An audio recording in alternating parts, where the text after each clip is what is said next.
कैसन हो बच्चा सब?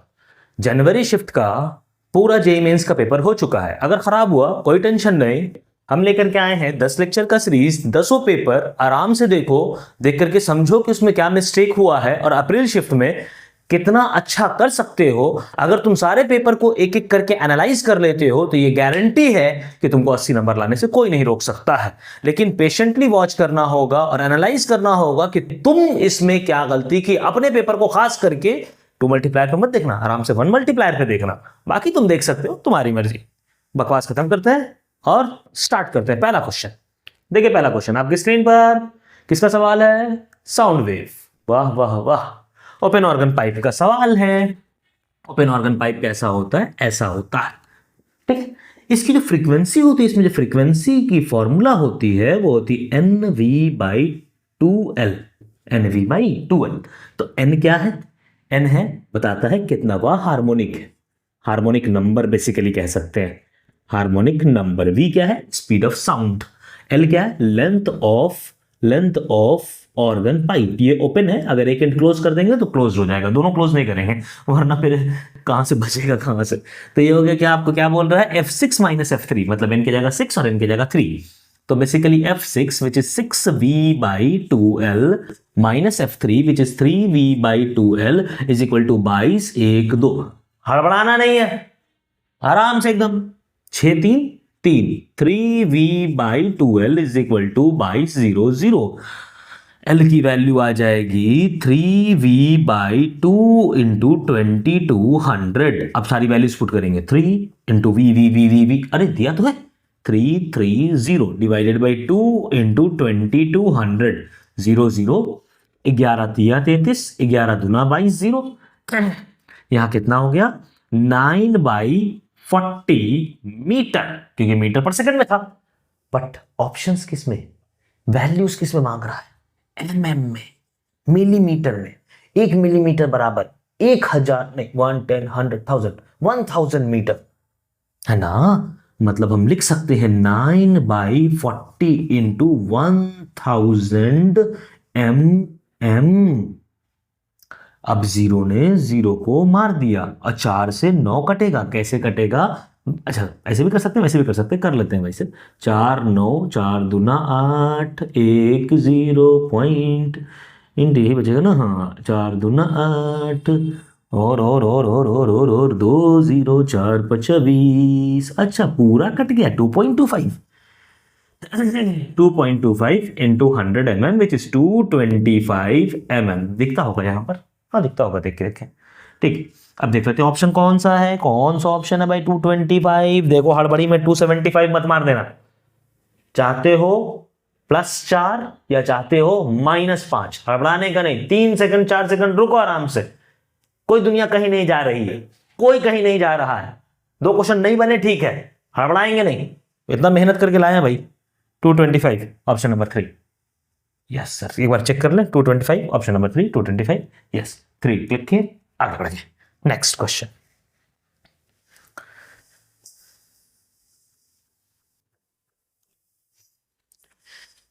ये है क्वेश्चन नंबर 2, रीड कर लीजिए। बहुत बेसिक सा सवाल है। किसका? सिंपल हार्मोनिक मोशन के सिंपल पेंडुलम का। एंगुलर सिंपल हार्मोनिक मोशन का सिर्फ फॉर्मूला चाहिए और कुछ नहीं चाहिए। आइए देखिए, सिंपल पेंडुलम क्या होता है? एक स्ट्रिंग होती है, उसे एक बॉब लगा होता है और वो ऐसे ऐसे करता रहता है। ये क्या आपका सिंपल पेंडुलम है, जिसका टाइम पीरियड होता है t is equal to 2π√L/g। बहुत बढ़िया। अपने को फॉर्मूला तो मालूम होना चाहिए भाई। फॉर्मूला नहीं मालूम होगा तो काम कहां से चलेगा? यहीं पे बनाते ग्राफ, यहां बना लेंगे। t is equal to 2π√L/g। Squaring both side, what you will get? t² is equal to 4π² into L। ओहो, 1/t का पूछ रहा है तो इसको इधर भेज दें, इसको इधर भेज दें। It means 1/t² is equal to g/4π² multiplied by 1/L। अब ये पूरा क्या है? कांस्टेंट, स्मॉल g कांस्टेंट 9.8, कुछ 10 भी पकड़ते हैं बट ठीक है, constant 4 constant pi constant. 1/t² is proportional to 1/L। अब यहां पे कंफ्यूज नहीं हो जाना है कि अरे ग्राफ कैसे बनाया जाए। आप देखो, ये कहलाता है y एक्सिस और ये कहलाता है एक्स एक्सिस। अगर थोड़ा सा भी मैथ्स पढ़ा है ना तो एकदम हड़बड़ाएगा नहीं, एकदम जरा सा भी अगर आता है तुमको तो देखो वाई एक्सिस पर क्या बोल रहा है लेने के लिए, वाई एक्सिस पर बोल रहा है एल लेने के लिए, तो एल ले लेते हैं, सॉरी एक्स एक्सिस पर बोल रहा है एल लेने के लिए, मतलब इसको एक्स मान लेते हैं। और वाई एक्सिस पे क्या बोल रहा है 1/t², मतलब इस पूरे को कह रहा है y मानने के लिए। कितना आसान हो गया, y is equal to is proportional to 1/x, y is proportional to 1/x। देखो ये पूरा क्या हो गया 1/t², y 1/t² y है, y और l क्या है x है, तो y is proportional to 1/x। अब जानते हैं इसका ग्राफ कैसा होता है, हाइपरबोला। कौन बोला, हाइपरबोला। कितना आसान था, बस एक चीज था कि फॉर्मूला पता होना चाहिए था और ये थोड़ा सा बच्चा वाला मैथ्स आना चाहिए था। चलो क्वेश्चन नंबर 3 रीड कीजिए। Collision, moment of inertia, angular momentum conservation, इसका सवाल है। आइए देखते हैं क्या कह रहा है। पहले तो रॉड फ्री टू रोटेट है, एक रॉड है लेंथ 12 सेंटीमीटर, यूनिफॉर्म रॉड है, यूनिफॉर्म रॉड है, मास दिया हुआ 20 m, लेंथ दिया हुआ 12 सेंटीमीटर। दो पार्टिकल है, पॉइंट पार्टिकल है, मास m और 2m, ये 2m नीचे आ रहा है, m ऊपर जा रहा है और स्ट्राइक करने के बाद चिपक जा रहा है उससे। Stuck to rod after striking, omega of the system क्या निकालना है, ओमेगा ऑफ द सिस्टम। टकराने के बाद क्या होगा, घूमेगा। पता है तुम जानते हो कैसे घूमेगा, अगर ये रॉड ले लो और यहां से तुम ऐसे मारो, यहां से एक बंदे को बोला ऐसे मारने के लिए, देखो हम रख के मार के दिखा रहे हैं, यहां से कोई ऐसे मारे ऐसे, और यहां से बोलो उसको ऐसे मारने के लिए, ठीक, तो रॉड क्या करेगा, घूमेगा। क्या करेगा, घूमेगा। तो जाहिर सी बात है रॉड में क्या आएगा, ओमेगा आएगा। वही ओमेगा बोल रहा है निकालने के लिए। पहले पता चलना चाहिए किसके अबाउट घूमेगा, किसके अबाउट घूमेगा। क्यों बोल रहे हैं किसके अबाउट घूमेगा, क्योंकि जिसके अबाउट घूमेगा उसी के अबाउट एंगुलर मोमेंटम कंजर्व करेंगे, क्योंकि उसी के अबाउट ओमेगा आएगा और उसी के अबाउट मोमेंट ऑफ इनर्शिया लिखना पड़ेगा। ठीक है, तो सबसे पहले क्या निकालना पड़ेगा, किसके अबाउट घूमेगा। तो हमको पता है कि इफ अ रॉड और if any body is free to rotate, it will always rotate about the axis passing through the centre of mass. तो सेंटर ऑफ मास कहां है, वैसे तो हम डायरेक्ट देख करके बोलेंगे कि यहां से 6 सेंटीमीटर पर सेंटर ऑफ मास है, क्योंकि रॉड का तो 6 पर है, इसका जो आएगा 2x1 और इसका आएगा 2x2 और इसका आएगा 4x1, तो दोनों बराबर आ जाएगा, तो बीच में आ जाएगा। लेकिन फिर भी आपकी सुविधा के लिए हम निकाल लेते हैं। हम क्या करते हैं, रॉड ले लेते हैं, ये मास यहां पर मान लेते हैं कितना है 20m, और यहां पर कितना है 2m, और यहाँ कितना है m। ये दूरी कितनी है सर, ये दूरी है 6 सेंटीमीटर, ये 2 तो ये कितनी है 4 सेंटीमीटर, और ये कितना है 4 तो ये कितना हो गया आपका 10 सेंटीमीटर। तो सिर्फ हमको ये निकालना है इसके अबाउट कि यहाँ से कितनी दूरी पर सेंटर ऑफ मास है। तो हम जानते हैं x com is equal to m1 into x1 plus m2 to 20m, गलती नहीं हो 20m into x2 plus m into x3 by 2 3 20 23m। ठीक है, अब देखिए 8m plus 120m plus 10m by 23m, 6 दूना 12, 4 दूना 8 और 10, सही है। अब m नीचे m चला गया, 20 30 38, 138/23। अब देखो काटिएगा अगर तो ये कट जाएगा किससे, 6 बार में। देखिए 23 इंटू 6 कीजिएगा तो 6 18 के 8, हाथ में 2, 6 3 12 13 14, नहीं 13 14 क्यों, 6 18 के 8, हाथ में रहा 2 नहीं 1, 6 2 12 1 13 138, मतलब ये कट जाएगा 6 बार में। तो एक सेंटर ऑफ मास कितना आ जाएगा 6 सेंटीमीटर, मतलब सेंटर ऑफ मास कहाँ पर है, सेंटर ऑफ मास यहाँ पर है सिस्टम का टकराने के बाद। तो इसी के अबाउट मोमेंट ऑफ इनर्शिया निकालना होगा, इसी के अबाउट बॉडी घूमेगी ओमेगा से, सब कुछ इसी के अबाउट होना है। पहले ये हम समझ लिए। वैसे अगर आप प्रैक्टिस करते रह रहे हैं तो आप देख करके डायरेक्ट बोल सकते थे 2m इंटू 2 तो 4m, और m इंटू 4 तो 4m, तो जितना इधर उतना ही इधर, तो सेंटर ऑफ मास यहीं पर। इन्हीं दोनों के वजह से सेंटर ऑफ मास चेंज करता, बाकी तो रॉड का तो बीच में है, तो जितना इधर उतना ही इधर, मतलब रॉड बीच में। मतलब यहीं पर आ जाता, लेकिन फिर भी हम कैलकुलेट करके आपको दिखला दिए। अब इसके अबाउट घूमेगा तो उसके अबाउट क्या निकालने, पहले मोमेंट ऑफ इनर्शिया निकालने, ठीक है। मोमेंट ऑफ इनर्शिया, अगर after striking moment of inertia हम निकालेंगे तो क्या हो जाएगा, moment of inertia is equal to पहले रॉड का मोमेंट ऑफ इनर्शिया, उसके बाद I of particle 1 plus I of particle 2, strike करने के बाद रॉड का सेंटर ऑफ मास के अबाउट ml²/12 परपेंडिकुलर है, तो m कितना है 20m, l कितना है 12 बाई ml²/12। अच्छा, तो एक बारह चला जाएगा, प्लस पार्टिकल 1 का 2m है, 2m, l कितना है 2 मतलब 4, प्लस पार्टिकल 2 का कितना है m है और दूरी कितना है 4, तो 4 का स्क्वायर, बात समझ आ रहा है, md² पॉइंट पार्टिकल का तो मोमेंट ऑफ इनर्शिया md² ही होता है। तो ये कितना हो गया 12 दूना 24, 240m plus 8m plus 16m, गलती नहीं होना चाहिए यार, का 8 8 16 8 24 264m आ गया मोमेंट ऑफ इनर्शिया, बड़ी बढ़िया। अब क्या करेंगे, अब मेन खेला लगाएंगे, खेला इसके अबाउट एंगुलर मोमेंटम कंजर्व करेंगे। सर एंगुलर मोमेंटम कंजर्व कैसे, एंगुलर मोमेंटम कंजर्वेशन का सिनेरियो है कि नेट टॉर्क क्या होना चाहिए, 0 होना चाहिए। अब देखो ये जब स्ट्राइक करता है तो इस पर जो फोर्स लगाएगा इधर, तो r क्रॉस f बाहर, इस पर जो फोर्स लगेगा वो ऊपर। उनका तीसरा सिद्धांत, for every action there is equal and opposite reaction which acts on two different bodies and which are of same nature, तो इस पर लगेगा ऊपर, r क्रॉस f अंदर, मतलब नेट टॉर्क क्या हो गया 0 हो गया पूरे सिस्टम पर, रॉड पर बाहर, पार्टिकल पर अंदर, तो क्या हो जाएगा कैंसिल आउट हो जाएगा, बहुत बढ़िया। तो इसलिए हम इसके अबाउट क्या करते हैं, एंगुलर मोमेंटम कंजर्व करते हैं। तो एंगुलर मोमेंटम कंजर्वेशन में क्या लिखेंगे Li is equal to LF। Li क्या है, तो इसका एंगुलर मोमेंटम इसके अबाउट r कितना है 2 और p कितना है 2mv, r क्रॉस p बाहर की तरफ, बहुत बढ़िया, प्लस रॉड का तो एंगुलर मोमेंटम कुछ है नहीं इनिशियली, इस पार्टिकल का r क्रॉस p बाहर की तरफ, अच्छा ऐड होगा दोनों, हाँ ऐड होगा, माइनस नहीं होगा, ऐड होगा। तो r कितना है 4 और p कितना है m इंटू v, ध्यान रखेंगे सब सेंटीमीटर में पुट कर रहे हैं, यहां भी सब सेंटीमीटर में पुट किए थे, कोई दिक्कत नहीं। r क्रॉस p ये इनिशियल एंगुलर मोमेंटम, और फाइनली एंगुलर मोमेंटम क्या हो गया, ये वाला i इंटू ओमेगा, अरे यही तो ओमेगा निकालना है, m, ये 2 दूनी 4 4 8 8v/264 ओमेगा आ गया। ऑप्शन क्या दिया हुआ है, अच्छा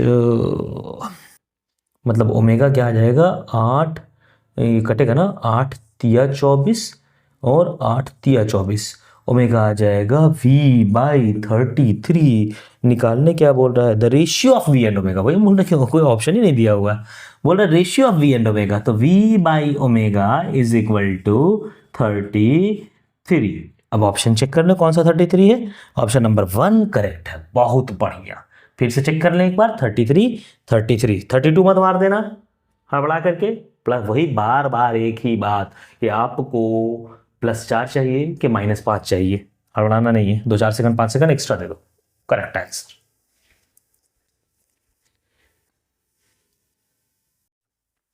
हाँ देखते हैं क्वेश्चन नंबर 4।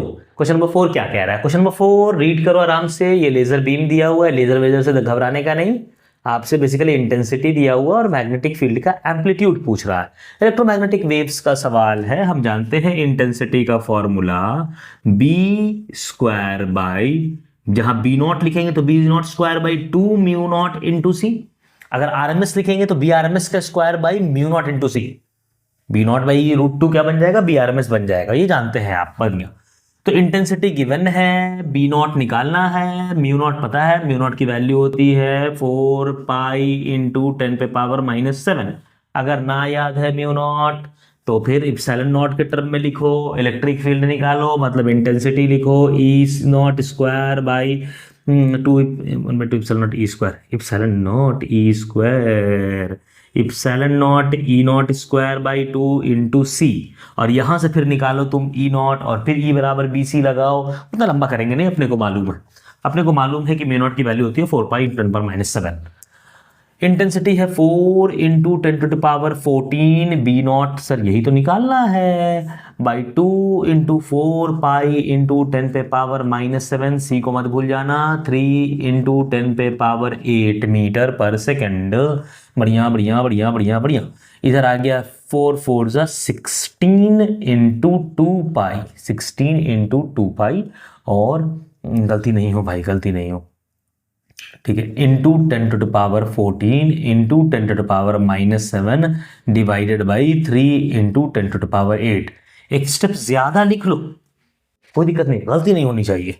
8 7 8 7 8 7 8 7 8 7 15 15 15 1/10 आ जाएगा, बढ़िया, कोई दिक्कत नहीं। 14 7 7 14 15, 4 8, तो 8 7 ये हो जाएगा 15, मतलब 1/10।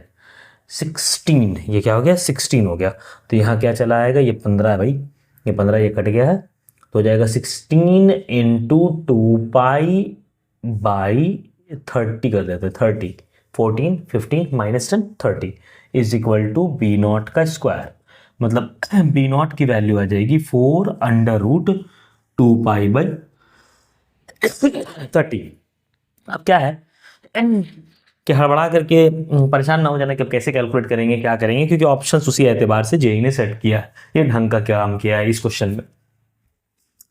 2 इंटू 3.14 डिवाइडेड बाई 30, ठीक है। अब 2 इंटू 3.14 का मतलब हो गया 4 दूनी 8, 2 1 कम 2, 2 तिया 6.28 डिवाइडेड बाई 30। 10 को वैसे ही रखते हैं, 628 डिवाइडेड बाई 3 इंटू 1 1 2 3, और यहाँ 3 से 3 दूना 6, 0 3 नमा 27, 209 कर देते हैं। तो 209 डिवाइडेड बाई 1 1 2 3 का रूट। अब इसको हटाते हैं, इसको हटाएंगे तो यहाँ पॉइंट डाल देंगे, मतलब इसको लिख सकते हैं बी नॉट, 4 ऐसे ही है, B naught is equal to 4/10 into √, 20.9 को अप्रोक्सीमेटली 21 लिख देते हैं।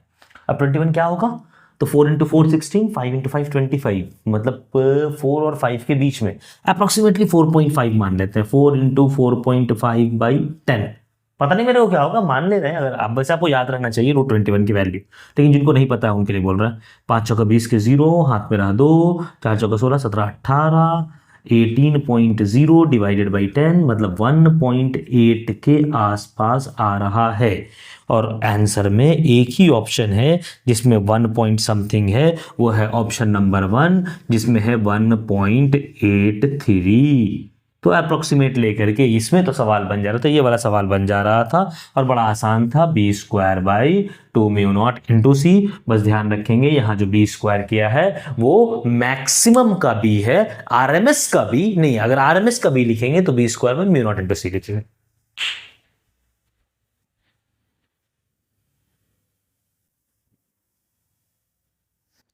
चलो देखते क्वेश्चन नंबर 5, ठीक है, आराम से रीड करो। इलेक्ट्रोस्टैट का क्वेश्चन है, पोटेंशियल और इलेक्ट्रिक फील्ड अपने को निकालना है। देख पढ़ लिया, ऐसा कॉन्फ़िगरेशन दिया हुआ है, ओ पॉइंट पर पूछ रहा है हमसे, पोटेंशियल पूछ रहा है ओ पॉइंट पर, और इलेक्ट्रिक फील्ड पूछ रहा है ओ पॉइंट पर।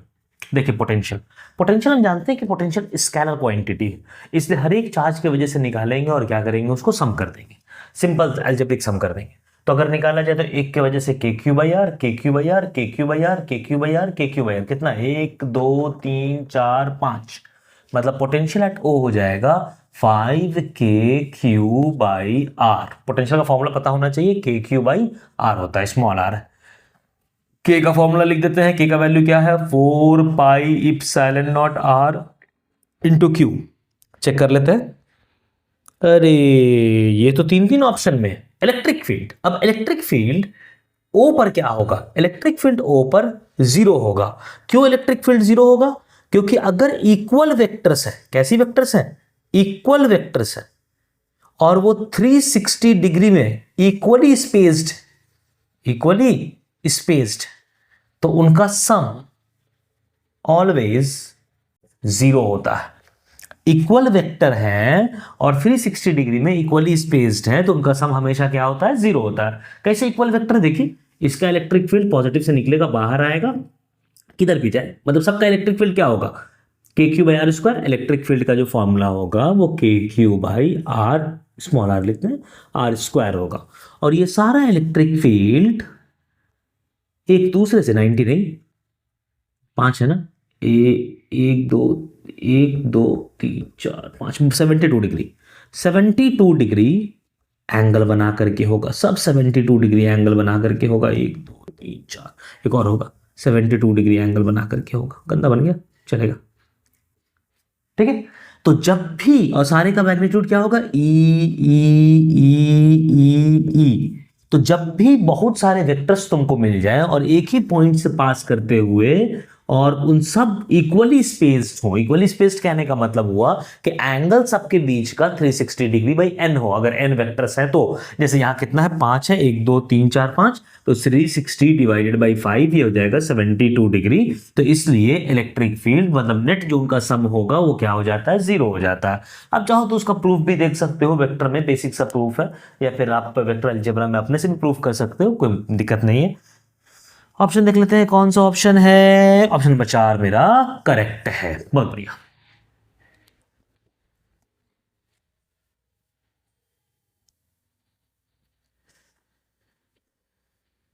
वर्क पावर एनर्जी का question number 6, work power energy का क्वेश्चन है, देख लीजिए, रीड कर लीजिए, स्टेटमेंट है, दोनों स्टेटमेंट बेसिक से स्टेटमेंट हम भी आपके साथ रीड करेंगे। क्या कह रहा है, an object moves from position R1 to R2, एक ऑब्जेक्ट को R1 से R2 लेकर के गए, पोजीशन होगा, position vector R1, position vector R2, ठीक है। तो जो भी R1 जो है वो Ri है, इनिशियल पोजीशन वेक्टर है, और ये क्या है, Rf है, फाइनल पोजीशन वेक्टर है मेरा, under a conservative force field F, conservative force field F, ठीक है। तो वर्क डन बोल रहा है, भाई वर्क डन जो होता है ना वो फोर्स इनटू डिस्प्लेसमेंट होता है, बहुत बढ़िया, F.dr होता है। इंटीग्रेट कहां से कहां तक, इनिशियल से फाइनल तक, मतलब Ri से Rf तक, तो हम लिख सकते हैं integration of F.dr from R1 to R2, यहां क्या लिखा है क्वेश्चन में, माइनस F.dr, माइनस तब लगाएंगे ना जब इसको आप 2 लिख देते हैं और इसको आप 1 लिख देते हैं, RF से RI कर देते हैं तो क्या हो जाता है, माइनस लगा देते हैं, लेकिन दिया हुआ है R1 से R2 तो माइनस नहीं लगेगा, वो क्या हो जाएगा, R1 से R2 का नॉर्मल इंटीग्रेशन होगा, मतलब ये जो है आपका, ये basically minus of change in potential energy delta U equal to minus of work done, ये डेल्टा यू है, ये वर्क डन नहीं है, ये स्टेटमेंट क्या हो गया हमारा, फॉल्स हो गया। दूसरा क्या कह रहा है, object moving from one location to another location can follow infinite number of path, हाँ, एक पॉइंट से दूसरे पॉइंट अगर जाना है तो वो बहुत सारा पाथ फॉलो कर सकता है, ऐसे जाए या ऐसे जाए या ऐसे करके ऐसे जाए, उसकी मर्जी, जैसे जाना है वैसे जाए, infinite number of paths. therefore the amount of work done by the object changes with the path it follow the conservative force, नहीं, कंजर्वेटिव फोर्स का तो यही कहना है कि इसका वर्क डन पाथ इंडिपेंडेंट होता है, पाथ इंडिपेंडेंट होता है, जैसे ग्रेविटी, ग्रेविटी का वर्क डन मान लीजिए कि है, इसको हम यहाँ रखे हुए हैं, अब इसको हम यहाँ लेके गए, वर्क डन mgh, इसको वर्क डन mgh, डिपेंड नहीं करता पाथ पर, कंजर्वेटिव फोर्स का वर्क डन पाथ इंडिपेंडेंट होता है, तो ये स्टेटमेंट भी जो है वो फॉल्स है, दोनों फॉल्स ही तो दिया, ऑप्शन दिया है, अच्छा दिया है, both statement 1 and 2 are false, option number 2 आराम से देखेंगे, +5 चाहिए, +4 चाहिए, -5 चाहिए, both statement 1 and 2 are false, option number 2 correct, बहुत बढ़िया, बढ़िया। ये क्वेश्चन नंबर 7 आपका ये सरफेस टेंशन एंड विस्कोसिटी का सवाल है, कैपिलरी ट्यूब का क्वेश्चन है, बड़ा आसान सा क्वेश्चन है कैपिलरी ट्यूब का, और थोड़ा सा मैं एरर सिर्फ निकालने के लिए कितना चेंज करेगा वो मालूम होना चाहिए आपको। तो सबसे पहले फॉर्मूला पढ़ लिया होगा आपने क्वेश्चन, तो सबसे पहले फॉर्मूला आपको पता होना चाहिए कि height of liquid rise in the capillary tube का फॉर्मूला क्या होता है, H होता है आपका 2s cos theta by r rho g, ठीक है। हम यहाँ चेंज किसको किसको करा रहे हैं, आर रो और टी को, अच्छा एस की जगह टी लिख देते हैं, सरफेस टेंशन जो है वो टी एज्यूम किया गया है, 2t cos theta by r rho जी। ये आ गया आपका इनिशियल हाइट जो कि h के बराबर दिया हुआ है, कोई दिक्कत नहीं है। अब हमको क्या बोल रहा है, कितना चेंज कराना है, r को कर देना है, r फाइनल कर देना है, 1% चेंज कराना है, मतलब 99 r/100, 1% चेंज कराएंगे मतलब क्या हो गया, डिक्रीज कर दिया गया 1%। डिक्रीज मतलब 100 रुपया है आपके पास और आपको 1% कम कर दिया गया आपका पैसा, मतलब 100 इंटू 1/100 रुपीज आपसे निकाल दिया गया, मतलब 1 रुपया आप में से निकाल दिया गया, तो कितना बचा, 99 रुपया। अच्छा, कॉन्टेक्स्ट के जरिए पहले आपका रेडियस था r और अब कर दिया गया डिक्रीज्ड बाई 1%, मतलब कितना घटाया गया, बाई है, बाई 1% होता तो मतलब 1% ले जाया गया, ठीक है। तो वहां बाई 1% मतलब इंटू 1/100 मतलब r/100 डिक्रीज कराया गया, तो r माइनस r/100 कितना आ गया, 99 r/100 हो गया, तो वही तो लिखा 99 r/100 विच इज 0.99 r। ठीक है, इसको हटा देते हैं यहां से, 0.99 r। अगर यहां देखें कि भाई डेंसिटी फाइनल कितनी हो जाएगी, वो हो जाएगी 0.99 रो। उसी प्रकार से सरफेस टेंशन फाइनल कितना हो जाएगा, 0.99 t। अब h का फॉर्मूला लिखते हैं, h फाइनल क्या हो जाएगा, 2s cos theta by r rho g, 2t cos theta by r rho g. अब सब t फाइनल है, r फाइनल है, रो फाइनल है, तो 2t final 0.99 t cos theta का cos थीटा, r कितना है, r फाइनल है 0.99 r। जबकि हम कंटिन्यू कर सकते हैं, डायरेक्ट काट सकते हैं, लेकिन काटेंगे नहीं, आराम से बनाएंगे। रो है 0.99 रो इंटू जी, एक 0.99 एक 0.99 कट गया, ये पॉइंट हटा के इंटू 100 हो गया, तो हम लिख सकते हैं 2t cos theta by r rho g into 100/99। ये 2t cos theta by r rho g कितना है, h है, देखिए h है ना, तो h फाइनल आपका कितना हो गया, ये हो गया आपका 100h/99। अब क्या बोल रहा है, h in tube will change by, कितने से चेंज कर गया, तो चेंज जो होता है वो हमेशा फाइनल माइनस इनिशियल होता है। Change in height is hf minus hi, और पूछ रहा है परसेंटेज में, तो divided by hi, divided by hi, ये हो गया चेंज परसेंटेज 100, तो hf माइनस hi, hf कितना है 100h/99, hi कितना है h divided by hi, h into 100, ठीक है, सही तो है। ये h कट जाएगा और क्या बचेगा, 1/99 into 100 which is 100/99, approximately 1% increase हो गया, क्योंकि फाइनल हाइट ज्यादा हो गई है, तो प्लस 1% होना चाहिए। कौन सा ऑप्शन है, ऑप्शन नंबर 4 हमारा करेक्ट, बहुत बढ़िया।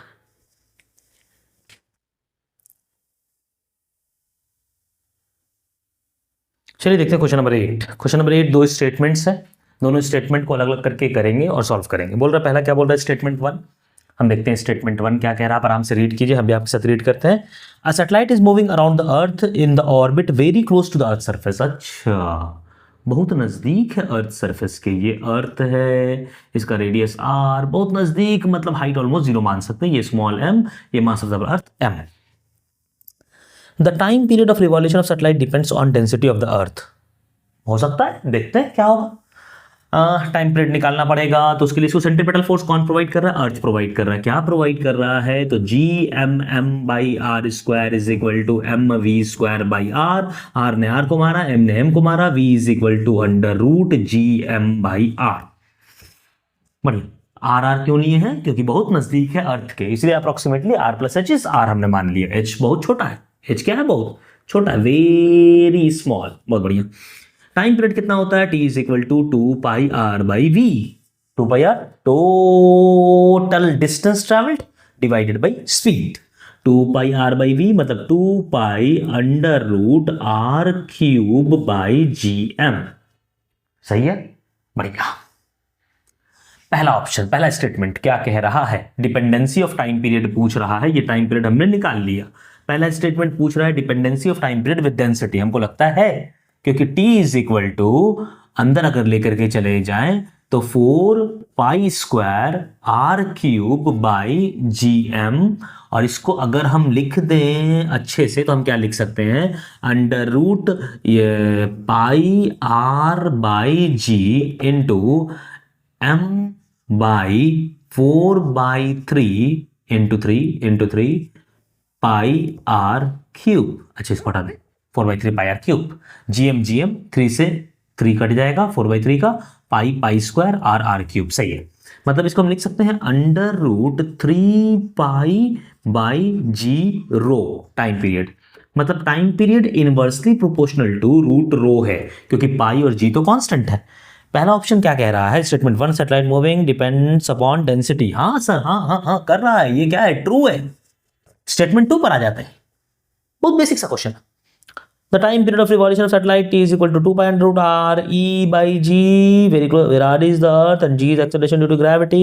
ये अच्छा ठीक है, देख लेते हैं कि नहीं, ये भी है कि नहीं। बोल रहा है टाइम पीरियड जो है वो अंडर रूट, नहीं 2 पाई बाहर में, तो 2 पाई बाहर ही रहने देंगे। 2 pi under root R E by G, कोई बात नहीं है, वैसे है, दिख भी रहा है मेरे को। तो t इज इक्वल टू, इससे देखते हैं, 2 पाई अंडर रूट आर वही आर ई है, इंटू आर ई का स्क्वायर बाई जी एम। ये G M by R E square तो जी होता है, G M by R E square, यही तो स्मॉल जी है। मतलब ये फॉर्मूला जो है वो 2 pi under root R E by G, ये भी मेरा करेक्ट है। तो स्टेटमेंट 2 भी मेरा ट्रू है। तो दोनों स्टेटमेंट ट्रू है, both statement 1 and 2 are true. So the option number 3 is correct.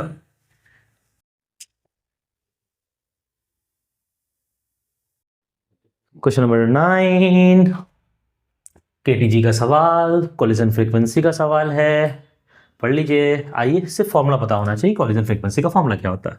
Collision frequency का फॉर्मूला होता है √2 pi D square V bar N. हाँ, वी बार क्या हो गया? Average velocity under √8 K T by pi M, √8 R T by pi M naught, जहां M naught molecular mass होता है, इसको बोल्ट्जमैन कांस्टेंट के टर्म में लिखा है, ताकि क्योंकि मेरा एम दिया हुआ है, मास ऑफ मॉलिक्यूल दिया हुआ है, ये मास ऑफ मॉलिक्यूल है। तो हम लिख सकते हैं z is equal to √2 pi into n, n d square को वैसे ही रहने देते हैं, और वी बार को लिख देते हैं under √8 K T by pi M. अब गौर से देखो तो √2 पाई एन, एन दोनों का सेम है नंबर डेंसिटी, 8 के टी दोनों का सेम है टेम्परेचर, पाई सब दोनों में ए और बी जो दोनों गैसेस है दोनों कंटेनर में, उन दोनों का ये जो चीज है वो सेम है। मतलब नंबर डेंसिटी जो है वो डी स्क्वायर बाई √m के प्रोपोर्शनल है। ठीक, चाहे गैस ए की बात की जाए चाहे गैस बी की बात की जाए। तो हम कह सकते हैं, अगर इसको ZA मान ले और इसको ZB मान ले, बस गौर से देखना कि B का दिया हुआ है, A का मत लिख देना, वरना फालतू में कैलकुलेशन करोगे और आंसर मैच करेगा नहीं। तो आप लिख सकते हो ZA by ZB is equal to DA square by √MA multiplied by √MB divided by DB का स्क्वायर। तो यहां से हम लिख सकते हैं DA बाई DB का square multiplied by under √MB by MA। DA by DB कितना हो जाएगा? 1/2, गलती मत करना, DA बाई DB 1/2, मतलब यहां 1/4, 1/2 का square into MB by MA, MB by MA 1/4, 1/4 का रूट 1/2, और यहां है ZA बाई ZB, तो ये कितना आ गया? 1/8। अब ZA नहीं दिया हुआ है, ZB दिया हुआ है, 32 × 10⁻18, तो ZA हो जाएगा 1/8 इंटू ZB विच इज 32 × 10⁻18 पर सेकेंड, 8 चौका 32। तो मेरे ख्याल से जो आंसर होना चाहिए वो 4 × 10⁻18 पर सेकेंड होना चाहिए। देखते हैं कौन सा ऑप्शन नंबर दिया है। ऑप्शन नंबर दिया है 2, तो ऑप्शन नंबर 2 को एक बार और चेक कर लेंगे। 4 × 10⁻8, 4 × 10⁻8, 8 नहीं 18, 8 नहीं है। अच्छा, कॉलिजन फ्रीक्वेंसी 18 दिया हुआ, ऑप्शन में 8 दिया हुआ यार।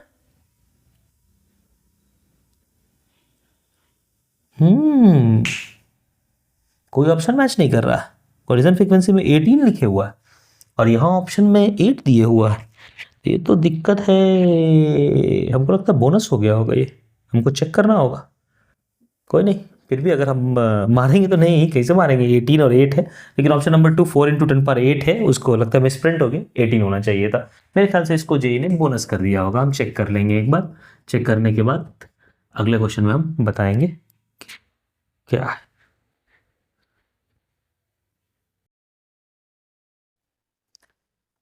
हाँ, तो क्वेश्चन नंबर 9 में ऐसा पाया गया कि हाँ भाई ये बोनस है, ठीक है, क्योंकि हमारा आंसर आ रहा है 10 पावर 18 और ऑप्शन में कोई 10 पावर 18 नहीं है, सारा क्या है 10 पावर 8 के टर्म में, इसलिए जेई ने क्या किया, इसको बोनस कर दिया। ऐसा नहीं करना चाहिए, अब बच्चा बेचारा परेशान होगा। चलिए ठीक है, कोई नहीं, अगला देखते हैं। आइए क्वेश्चन नंबर 10 रीड करते हैं, आराम से रीड कीजिए। बस इसमें एक चीज पता होना चाहिए था, आप रीड कीजिए, हम बोलते जा रहे हैं, बस एक चीज पता होना चाहिए था, पैरालैक्स मेथड बोल रहा है। पैरालैक्स मेथड है जिससे हमको डिटरमाइन करना है focal length of concave mirror को। तो कैसे डिटरमाइन करेंगे? पैरालैक्स मेथड होता क्या है? पैरालैक्स मेथड होता है कि हमारा जो इमेज फॉर्मेशन है वो रियल होना चाहिए। इमेज फॉर्मेशन क्या होना चाहिए? रियल होना चाहिए। उसी समय क्या होगा कि पैरालैक्स मेथड हम यूज कर पाएंगे। मतलब कहने का है कि जिधर ऑब्जेक्ट है ना उधर ही इमेज बनना चाहिए, वही मेथड होता है पैरालैक्स मेथड। पैरालैक्स मेथड कहने का मतलब है कि इमेज का फॉर्मेशन रियल होना चाहिए, जिधर ऑब्जेक्ट है उधर ही इमेज बनना चाहिए। तो वैसा कब होगा, वैसा ऑप्शंस देख लेते हैं। ऑप्शंस क्या दिया हुआ है? ऑप्शंस दिया हुआ है पहला कि बिटवीन पोल, पहले लिख देते हैं कि पैरालैक्स मेथड है क्या। पैरालैक्स मेथड का मतलब है कि real image formation, real image formation, और रियल इमेज वही होगा जिधर ऑब्जेक्ट है उधर ही इमेज बनेगा मिरर में, तो रियल इमेज होगा। बिटवीन पोल एंड फोकस, तो ये तो गलत हो गया। पोल और फोकस के बीच में अगर कनकेव मिरर में रखेंगे तो इमेज कहां बनता है? बियॉन्ड द मिरर बनता है, वर्चुअल बनता है। Between the focus and centre of curvature of the mirror, ये सही है, लेकिन लास्ट में यूज कर दिया है दूसरे में वनली, ये गलत है। सिर्फ फोकस और सेंटर ऑफ कर्वेचर के बीच में रियल नहीं बनता है, फोकस से जितना बियॉन्ड जाएंगे, चाहे फोकस से सेंटर, जैसे ये है आपका कनकेव मिरर, ये है प्रिंसिपल एक्सिस, ये है पोल, ये है फोकस, ये है सेंटर ऑफ कर्वेचर। अब इससे जितना पीछे जाएंगे हर जगह क्या बनेगा? रियल बनेगा। और इसके आगे जाएंगे फोकस और पोल के बीच में तो क्या बनता है? वर्चुअल बनता है। इसलिए वनली नहीं यूज करना चाहिए था, तो इसे दो गलत हो गया। Beyond the centre of curvature of the mirror only, centre of curvature के पीछे सिर्फ नहीं, सेंटर ऑफ कर्वेचर और फोकस भी इंक्लूड होना चाहिए, तो वो इंक्लूडेड है at any point beyond the focus of the mirror. हाँ, किसी भी फोकस से किसी पीछे चले जाए, किसी भी पॉइंट पर अगर हम ऑब्जेक्ट को रखेंगे तो इमेज क्या बनेगा? रियल बनेगा। That is parallax method. इसलिए क्या सही हो गया मेरा? ऑप्शन नंबर 4 करेक्ट हो गया।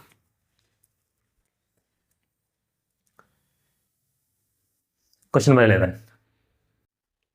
ठीक है, रीड कीजिए। ये बेसिक सा सवाल है, वेव्स का ही सवाल हम समझ सकते हैं। हाँ ठीक है, रीड कर लिया। देखिए तो शब्द लिखा है ना सेम लाइट, इसका मतलब है फ्रीक्वेंसी सेम है।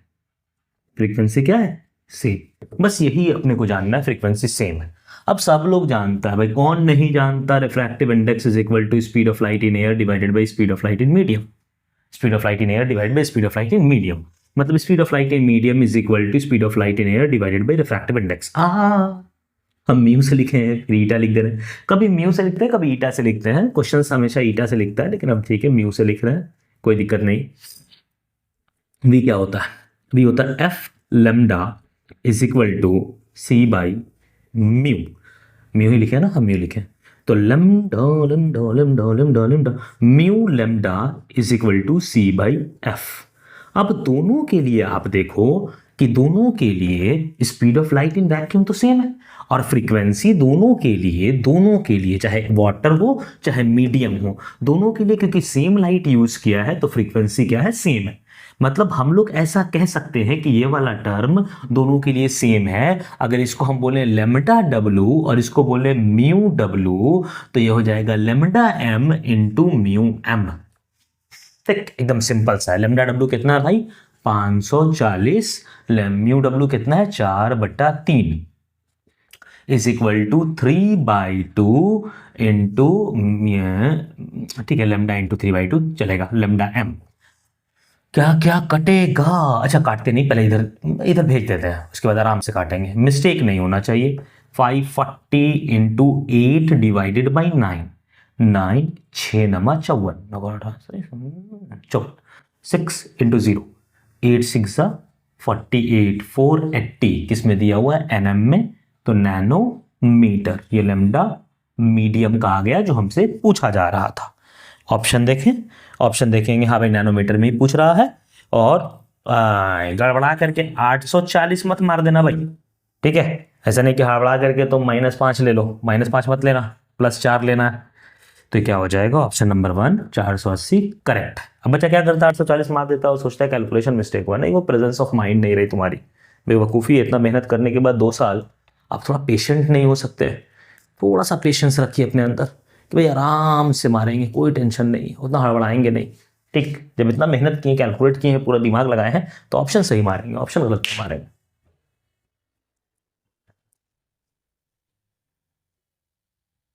चलिए क्वेश्चन नंबर 12 देखते हैं। मॉडर्न फिजिक्स का सवाल है, photo electric emission, photon emit होगा, ठीक है, बाल्मर पाशन दिया हुआ है, पता है आपको। क्वेश्चन क्या दिया हुआ है, smallest wavelength on Lyman series दिया हुआ है 91 नैनोमीटर, और बोल रहा है maximum wavelength of Paschen minus maximum wavelength of Balmer. पहले समझते हैं लेनमैन, बाल्मर और पाशन है क्या। 1 में अगर n बराबर 1 ऑर्बिट में अगर कोई आएगा तो क्या होगा, वो लेनमैन सीरीज। 2 में आएगा, कहीं से भी आए तो बाल्मर। 3 में कहीं से भी आए तो होगा पाशन, ठीक है। सबसे पहले ये समझ गया। अब ये समझते हैं स्मॉलेस्ट वेवलेंथ किसके कॉरेस्पॉन्डिंग होगा। तो फॉर्मूला देख लेते हैं, फॉर्मूला क्या होता है, यही लिख देगा, यहाँ लिख देते ना, 1/λ is equal to R Z square 1/n square या 1/n1 square minus 1/n2 square, दिखता होगा यहाँ पर। ये फॉर्मूला होता है अपना। अपने को पता है कि स्मॉलेस्ट वेवलेंथ के लिए, पहला स्मॉलेस्ट वेवलेंथ के लिए जो n1 की वैल्यू होगी वो तो 1 है, वो तो 1 पर आना ही है। n2 की वैल्यू जो होगी ना वो इन्फिनिटी होगी, hc/λ, टिक। एनर्जी होती है, तो जितनी ज्यादा एनर्जी उतना कम वेवलेंथ, जितनी ज्यादा एनर्जी उतना कम वेवलेंथ, तो इन्फिनिटी और 1 के बीच में एनर्जी गैप बहुत ज्यादा है। इसका मतलब अगर n1 n2 लिख देते हैं, अगर इसकी बात करें तो 1/λ मतलब 1/91 नैनोमीटर। नैनोमीटर हम दिमाग में रखे हैं कि हम नैनोमीटर में ही सॉल्व करना है। 1 - 0 नहीं, आर जेड स्क्वायर 1 - 0, 1/∞ 0 हो जाएगा। मतलब यहां से आया R Z square is equal to 1/91 nanometre में है, ध्यान में रखेंगे। दूसरा, इसकी बात कर ले, इसकी बात करेंगे लेमडा मैक्स ऑफ पाशन। अब लेमडा मैक्सिमम तो एनर्जी मिनिमम, एनर्जी मिनिमम कहने का मतलब हुआ, पहले इसको, अरे यार ठीक है, पाशनी की बात कर ले रहे हैं, n बराबर 4 कर लेते हैं। मैक्सिमम का मतलब 4 से 3, मिनिमम का मतलब इन्फिनिटी से 3, तो इसलिए n1 जो हो जाएगा वो 3 हो जाएगा और n2 जो हो जाएगा वो 4 हो जाएगा। तो फिर लिखेंगे 1/λ पाशन, जाहिर सी बात है मैक्सिमम निकाल रहे हैं, p लिख दे रहे हैं, हमको पता है कि मैक्सिमम है, is equal to R Z square 1/n1 square minus 1/n2 square. R Z square 1/91 है, मतलब 1/91 मल्टीप्लाइड बाई 16 9 9 10 7, 7/16 गुना 9। गंदा हो रहा है क्या, गंदा हो रहा है ना, ठीक है, ये रखते हैं इसको। यहाँ से अगर लेमडा पी निकाल लें तो लेमडा पी आ जाएगा, मतलब लेमडा पाशन 16 × 9 × 91 डिवाइडेड बाई 7। इसकी बात कर लें लेमडा मैक्स बाल्मर, यहाँ से यहाँ से यहाँ से यहाँ से यहाँ से यहाँ से, तो 1/λ मैक्स बाल्मर। अब जान समझ रहे हैं, अरे ये समझ लेते हैं, बाल्मर में कहाँ 2 पर आना है, मतलब n1 बराबर 2, मैक्स बोल रहा है, मैक्स बराबर मतलब 3 से 2। क्यों 3 से 2? क्योंकि 3 से 2 में एनर्जी गैप कम है, इन्फिनिटी से 2 में एनर्जी गैप ज्यादा है, ज्यादा एनर्जी तो लेमडा कम, hc/λ, और कम एनर्जी तो लेमडा ज्यादा, इसलिए यहां पर मैक्स होगा। n2 कितना होना चाहिए, 3 होना चाहिए, बढ़िया। तो 1/λ Balmer is equal to R Z square 1/4 minus 1/9। इसको अगर सॉल्व करेंगे तो ये हो जाएगा 9 4 5 5 into are Z square is 1/91 multiplied by 1/36, सही है ना, 9 चौका 36 और आर जेड स्क्वायर है 1/91, मतलब यहाँ से आया मेरा lambda Balmer is equal to 91 × 36 divided by 5। अब दोनों को सब्सट्रैक्ट करना है, किसको किसको, पास्टन और बाल्मर को।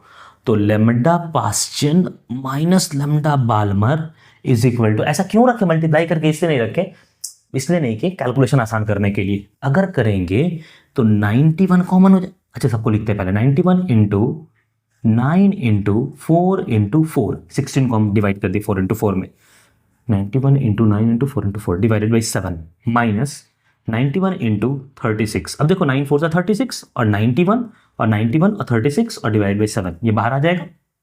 एक में 5 तरह 5, यहाँ 5, मतलब 91 इंटू 36 बाहर आ गया और बचा क्या, 4 और 7 और 5, ठीक, मतलब बचा 4/7 माइनस 1/5, 4/7 माइनस 1/5, मतलब ये हो गया 5 का 20 माइनस 7 20, 22 माइनस 7 मतलब 91 इंटू 36 इंटू 5 का 20 माइनस 7 20 माइनस 7 13, 13/7 बचा 35। तो अगर हम ऑप्शंस देखें तो अप्रोक्सीमेटली कोई वैल्यू नहीं है, इसलिए हम 35 और 36 को काट दिए। क्यों हम ऑप्शन चेक किए, क्योंकि ऐसा तो नहीं है कि अप्रोक्सीमेशन अगर लेंगे तो थोड़ा सा ऊपर नीचे हो जाए, तो दिया 1784121715501875, वो तो ना नहीं आने का, मतलब आंसर आना चाहिए 91 इंटू 13। अब हम कर लेते हैं 91 को 13 से मल्टीप्लाई, 3 एकम 3, 9 तिया 27, 1 एकम 1, 1 नवा 9, 3 7 1 8 9 10 11, 1183 उससे बड़ा होना चाहिए, मतलब 1217। मेरे ख्याल से तो आंसर होना चाहिए 1217 नैनोमीटर। क्यों ऐसा कह रहे हैं, क्योंकि हमने ऊपर 36 को 35 से काटा है, 1 पॉइंट समथिंग आता तो 1183 से थोड़ा सा ज्यादा आता, वो कौन सा वैल्यू है 1217, मतलब ऑप्शन नंबर 2 हमारा करेक्ट है। आई बात समझ में।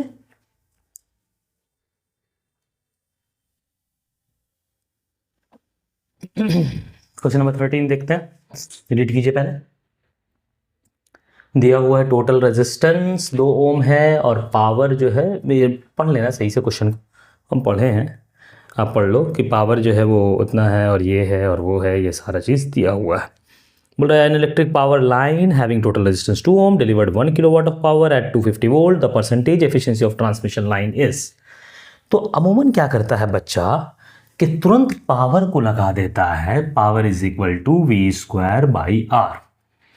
जैसे ही ये फॉर्मूला लगाएगा वो ट्रैप में फंस जाएगा और उसकी कोई भी वैल्यू आती हुई नहीं दिखेगी। ऐसा इसलिए कि ये जो पोटेंशियल है ये इसके अक्रॉस नहीं है, ये जो पोटेंशियल है ये इसके अक्रॉस नहीं, ये इनपुट सप्लाई है 250 वोल्ट, लिखा हुआ भी है। नहीं तो बैक कीजिए और फिर से क्वेश्चन रीड कीजिए, ये वाला फॉर्मूला यहीं पे काट देते हैं ना, ये वाला फॉर्मूला यूज नहीं होगा। तो हम क्या यूज करेंगे, हम यूज करेंगे P is equal to VI, जिससे हमको पता चलेगा कि कितना करंट फ्लो हो रहा है पूरे वायर में। तो इससे पता चलेगा ये P क्या है, P डिलीवर्ड, P डिलीवर्ड कितना दिया जा रहा है, वो 1 10 100,000 किलोवाट, ये डिलीवर किया गया, इतना पावर दिया जा रहा नहीं, कितना डिलीवर हुआ है। तो पावर डिलीवर्ड हुआ है 1 किलोवाट तो 1000 वाट, तो 1000 इज इक्वल टू V है 250 और करंट है I, इसने इसको मार दिया 4 बार में, करंट कितना आ गया 4 एम्पेयर। अब उस सर्किट में जो करंट जा रही है वो 4 एम्पेयर करंट जा रही है। अब सोचिए रेजिस्टर के अक्रॉस अगर 4 एम्पेयर करंट जा रही है तो कितना पावर लॉस होगा, कितना पावर लॉस होगा, पावर लॉस होगा I²R। I हो गया, I का 4 चौके 16, R कितना है, R कितना है 2, मतलब 32 वॉट लॉस हो रहा है। 32 वॉट क्या हो रहा है, लॉस। डिलीवर्ड कितना हुआ था 1000, मतलब इनपुट कितना है प्रेशर का, प्रेशर का इनपुट जो है वो 1000 प्लस 32, ये टोटल 1032 वॉट इनपुट है। और आउटपुट कितना हो रहा है, ये तो लॉस हो गया आपका ना, ये लॉस हो गया। क्या निकालना क्या है, परसेंटेज एफिशिएंसी पूछ रहा है क्या, percentage efficiency of transmission line पूछ रहा है, कितना एफिशिएंसी हो रहा है। अच्छा कितना डिलीवर हुआ, ये इनपुट हो गया और ये डिलीवर हो गया, इतना लॉस हुआ, ये डिलीवर हुआ इतना, तो भाई आ रहा था कितना, इतना आ रहा था। तो परसेंटेज ट्रांसमिशन, परसेंटेज एफिशिएंसी, ये क्या हो जाएगा, पी आउटपुट नहीं लिखते, P delivered divided by, basically P output है, पी आउटपुट बोल सकते हैं, P output divided by P input into 100। Of course 100% नहीं है भाई, ये पी डिलीवर्ड हो गया 1000 multiplied by 100 0 divide by P input 1032। हम लिख सकते हैं 110 100 110 100 110 100 1000 1000 10,000 इंटू 10 डिवाइडेड बाई 1032। अब क्या करते हैं कि निकाल लेते हैं 1032 को 2 से हम डिवाइड दे देते हैं 110 100 1 2 3 1 4 को, तो देखो कितना हो जाएगा, 9 बार में जाएगा, 9 दूनी 18 के 8, हाथ मेरा 1, 9 27 28 के 8, हाथ मेरा 2 2 9 1 9। ठीक है, जब सब्सट्रैक्ट करेंगे 9 में से 10 में से 8 गया 2, 9 में से 8 गया 1, 9 में से 2 गया 7, और ये खत्म खुट्टम, पॉइंट दिया 0। अब देखें तो 1032 को 7 से मल्टीप्लाई करें, 7 2 14 4 7 21 22 के 2, हाथ मेरा 2 2 7 एकम 7, 7224 7224 अप्रॉक्सीमेटली बोल सकते हैं कि 9.7 इंटू 10, मतलब percentage efficiency is 9.7 into 10, approximately 97%। जब चेक करेंगे जा करके तो 97% कौन सा है, ऑप्शन नंबर 3, मतलब ऑप्शन नंबर 3 हमारा करेक्ट है। ठीक है,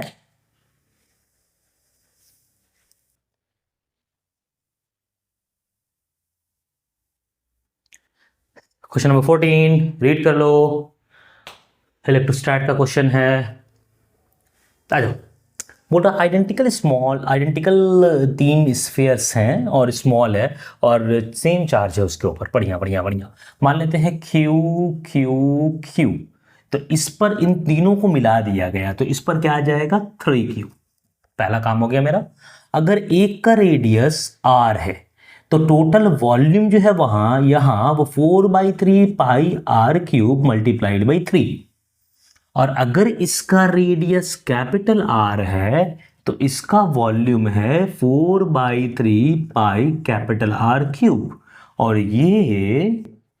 ये दोनों बराबर होनी चाहिए। ये लोग मिल गई हैं, अपने को जो वैल्यू निकालना है बात की बात है। पहले ये डेटा पहले निकाल लेते हैं, हम रिलेशन निकाल लेते हैं।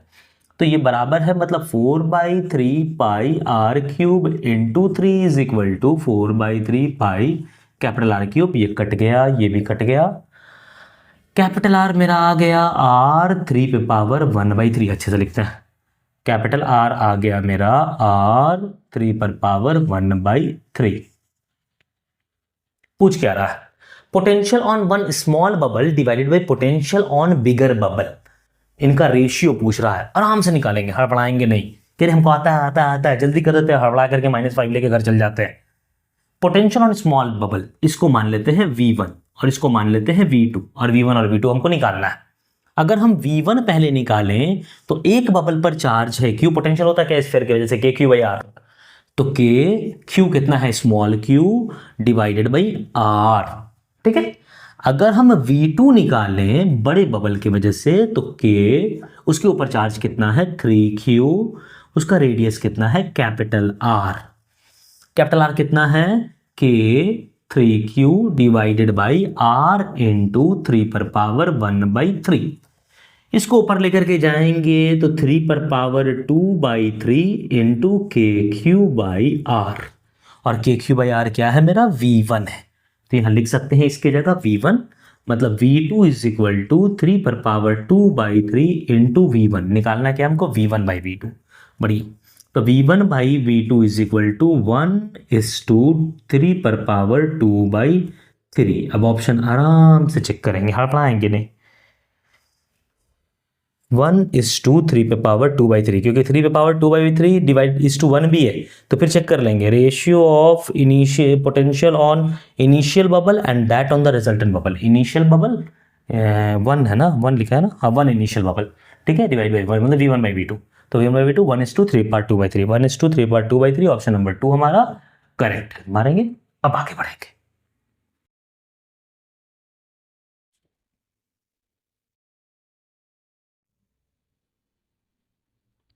Question number 15, question number 15 read कीजिए, क्या कह रहा है, स्टेटमेंट है।